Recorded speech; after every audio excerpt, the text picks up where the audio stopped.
Hi అండి, welcome to Anitha foods. ఈరోజు నేను పన్నీర్ కర్రీ విత్ బటర్తో ఎలాగో చూపిస్తున్నాను. దీనికోసం స్టవ్ ఆన్ చేసేసి కడాయి పెట్టుకుని 2 స్పూన్ల ఆయిల్ వేసుకోవాలి. అది కాగిన తర్వాత ఒక ఉల్లిపాయ, ఒక టమోటా ఇలా పెద్ద ముక్కలుగా కట్ చేసుకుని వేసుకోవాలి. దీనిలోనే ఒక గుప్పెడు జీడిపప్పు వేసేసుకోవాలి. ఇవన్నీ కూడా ఇలా వేపుకోవాలన్నమాట.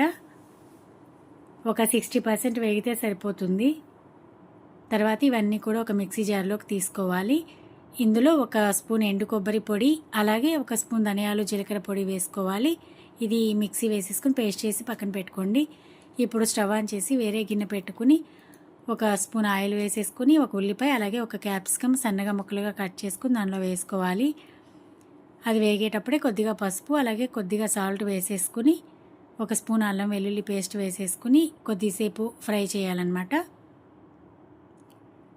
ఇది వేగేటప్పుడే ఒక స్పూన్ బటర్ కూడా వేసేసుకోండి.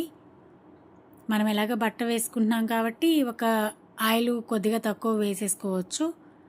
సో ఇలాగా మొత్తం కొద్దిసేపు వేగిన తర్వాత ముందుగా పక్కన పెట్టుకున్న ఈ జీడిపప్పు పేస్ట్ కూడా వేసుకోవాలి. ఇది కూడా వేసుకుని ఒక స్పూన్ కారం వేసేసుకుని కొద్దిసేపు వేగనివ్వండి దానిలో. ఇప్పుడు వేరే స్టవ్ ఆన్ చేసేసుకుని కడాయి పెట్టుకుని ఒక స్పూన్ ఆయిల్ వేసుకుని ఈ పన్నీర్ని చిన్న చిన్న ముక్కలుగా కట్ చేసుకుని ఇలాగా 1 నిమిషం వేపుకోవాలన్నమాట. తర్వాత ఇవి కూడా దీనిలో వేసేసుకుని ఇలా కలిపేసుకోవాలి. తర్వాత కొద్దిగా కొత్తిమీర తరుగు వేసేసుకుని 1 నిమిషం ఉడకనిచ్చి దింపేసుకోవాలి. ఇంతేనండి, మన కర్రీ రెడీ అయిపోయింది. Thank you so much for watching my video.